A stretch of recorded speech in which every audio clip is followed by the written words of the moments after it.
Sir trade negotiations,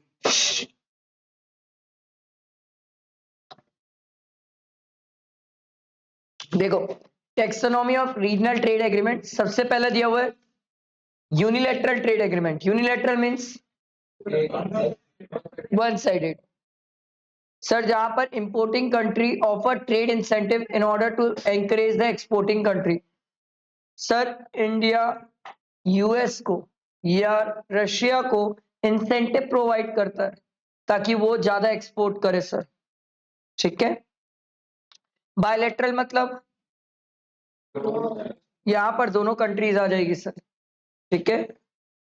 अगला regional preferential trade agreement क्या होगा सर? ये पर्टिकुलर रीजनल लोगों को कवर करता है सर।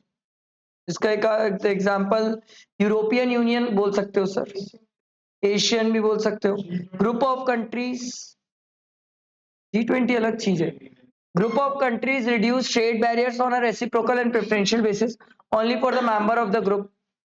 इसका यूरोपियन यूनियन अच्छा एग्जांपल है, ठीक है। एक टाइम पहले सोवियत यूनियन भी था sir.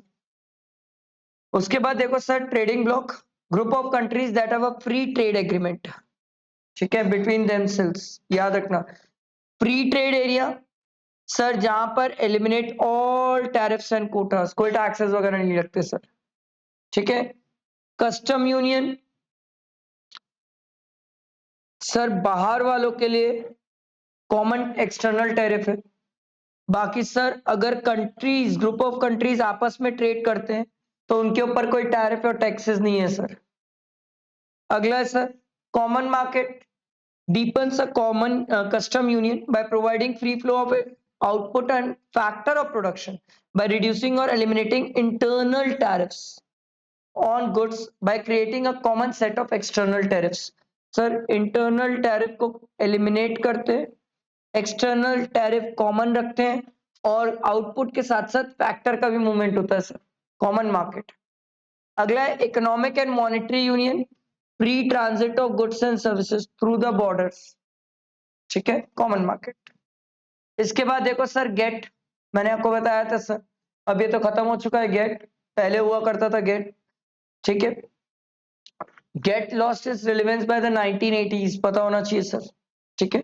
It was an obsolete, देखो क्योंकि क्यों ये 1980 में ऑब्सोलेट बन गया या लॉस्ट इट्स रिलेवेंस, देखो it was obsolete to the fast evolving contemporary complex world trade scenario or characteristics by emerging globalization। याद है 1991 में तो एलपीजी पॉलिसी आई थी, उससे पहले हम ग्लोबलाइजेशन देखना स्टार्ट कर दिए थे सर पूरे वर्ल्ड में, और गेट इस चीज को कवर नहीं करता था। International investment is expanded substantially, जो कि गेट में कवर नहीं था। Intellectual property rights not covered by the GATT. फिर उसके बाद देखो sir world merchandise trade increase by leaps and bounds and was beyond its scope, बहुत स्पीड से बढ़ा जो कि गेट के कवरेज के बाहर था sir. Ambiguities in the multilateral system and be heavily exploited. Sir ambiguities मतलब कमियां थी सर गेट के लॉ में, तो जिसके कारण लोग उसका फायदा उठाते थे sir.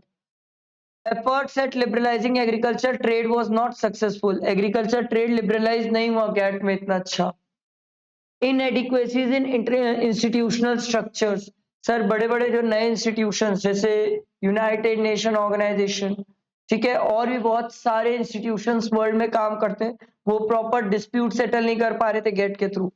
It was not a treaty and therefore terms of GATT were binding only in so far they are not incoherent with the nation's domestic rule। अब होता ये था गेट का रूल अलग चलता था, कोई कंट्री का रूल अपना अलग चलता था, तो होता ये था ये दोनों एक समान नहीं होते थे जिसके कारण लड़ाई हो जाती थी सर, ठीक है। उसके बाद अगला था, क्या प्रोनाउंस किया था पाजी इसको?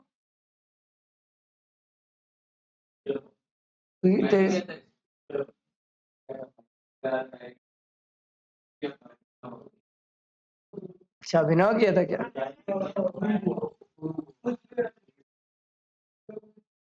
उरु क्या था बोला था?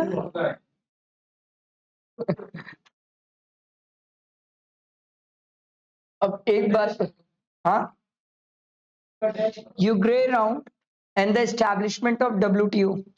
ये सब याद रखना sir. The round started in Punta del Este in Uruguay in September 1986 and was scheduled to be completed by the December 1990. Finally, in 1993, the Uruguay round, the eighth and the most ambitious and the largest ever round of multilateral trade negotiation in which 123 country participated, was completed after 7 years. याद रखना 7 साल लगे और 123 countries participate करी. The agreement was signed by most countries on ये date याद रखना sir 15th April 1994 और effective हुआ सर 1st July 1995 से. WTO इसके 6 मेन ऑब्जेक्टिव्स थे सर. क्या क्या ऑब्जेक्टिव थे? WTO का तो यार बचपन से पढ़ रहे हो कि सर पॉलिसी बनाना इंटरनेशनल ट्रेड की. सर ध्यान देना, दो कंट्री के बीच में लड़ाई ना हो जाए, उनके बीच के डिस्प्यूट्स मैटर्स रिजॉल्व करना, यही सब चीजें तो करता है सर. ठीक. Transparency, trade dispute forum create करना, rules banana sir.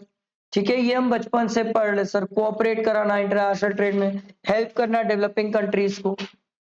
Structure of the WTO structure देखो sir. The WTO activities are supported by secretariat located in Geneva. ये याद रखना सर, हेडक्वार्टर इसका जेनेवा में है. ठीक है. 3 tier system होता है sir of decision making. Top tier is by ministerial conference. और ministerial conference meet at least once every 2 years. ठीक. WTO Secretariat maintain working relation with almost 200 international organizations. Check. Statistics, research, standard setting, technical assistance, training, ये सब चीज से related. WTO accounted for about 95% of the world trade currently. Underline कर लो sir. 164 members है और 117 are developing countries. ठीक है. The guiding principles of WTO. Trade without discrimination. Discrimination नहीं करना है, भेदभाव नहीं करना है. मोस्ट फेवर्ड नेशंस, ठीक है, जिनमें हम ज्यादा टैक्स लगाते हैं, China. Treating other people equally under the WTO agreement. Countries can not normally discriminate between their trading partners. WTO ने बोला कि जो जो WTO का मेंबर है आप उनके बीच में डिस्क्रिमिनेट नहीं कर सकते हो. ठीक है. अगर आप किसी एक को फेवर दे रहे हो तो आपको सबको फेवर देना पड़ेगा सर. इसके बाद ये आर्टिकल्स याद रखना. गेट का आर्टिकल 2 था और ट्रिप्स का आर्टिकल 4 था. फिर है national treatment, treating foreigners and locals equally. दोनों को बराबर ट्रीट करना सर. जो imported and locally produce goods है ट्रीटेड इक्वली. ठीक है. उसके बाद है freer trade gradually through negotiation, lowering trade barriers, tariffs कम करना सर. ठीक है, इससे आप ट्रेड को एंकरेज करते हो. इसके बाद देखो predictability through binding and transparency. देखो in the WTO when countries agree to open their market for goods and services they bind their commitment. WTO के साथ एक बार अगर आप जुड़ गए तो उसके बाद आप अपने कमिटमेंट से पीछे नहीं हट सकते. ठीक है. For goods this binding amount to ceiling on custom tariff rates. Ceiling मतलब मैक्सिमम लिमिट, इससे ज्यादा आप टैक्स नहीं लगा सकते. A country can change its binding but only after negotiation with its trading partner. आप जिसके साथ डील कर रहे हो उससे बात करके आप नेगोशिएट करके चेंज कर सकते हो, अदरवाइज तो नहीं कर सकते.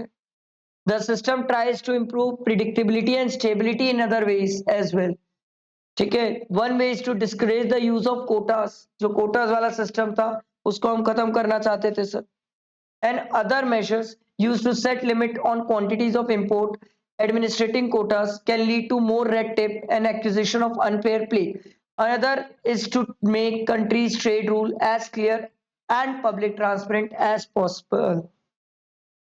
सिंपल भाषा में ये बोल रहे थे सर, जो इंपोर्ट एक्सपोर्ट है उसे एक्सपोर्ट इंपोर्ट में ये कोटास का सिस्टम हटाना चाहते थे सर. एडमिनिस्ट्रेशन करना चाहते थे जहां पर कोटास पहले से लगे हुए हैं, क्योंकि जितने ज्यादा कोटा रहेंगे सर वहां रेड टेपिज्म, ब्यूरोक्रेसी ये सब समझते हो सर, क्योंकि गवर्नमेंट बीच में आती है सर तो अनफेयर प्ले हो जाएगा sir.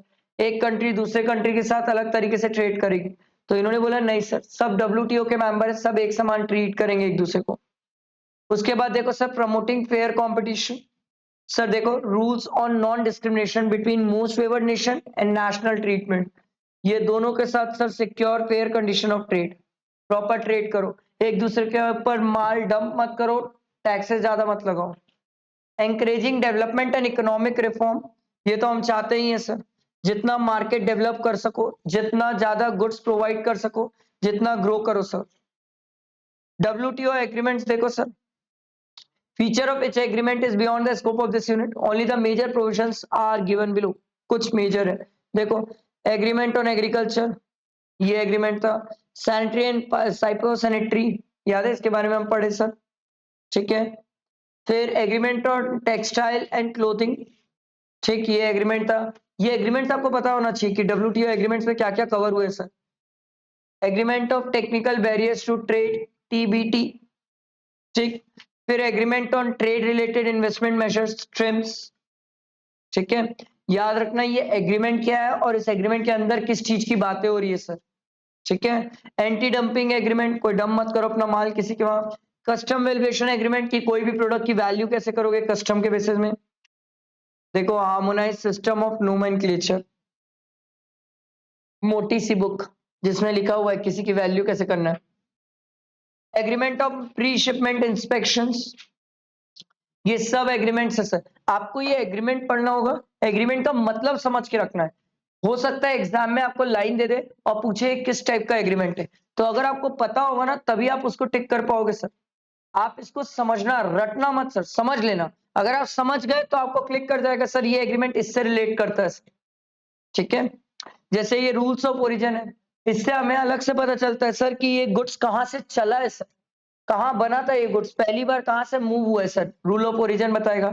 Agreement on import licensing, sir कोई गुड्स अगर इंपोर्ट करना है तो इंपोर्ट करने के लिए क्या प्रोसीजर्स रहेंगे sir.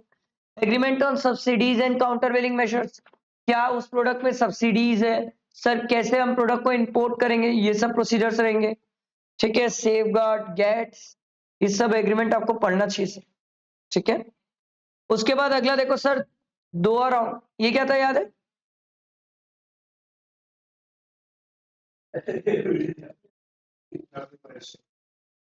Since the Second World War was officially launched at the WTO Fourth Ministerial Conference at Doha, Qatar in November 2001, ये याद रखना सर।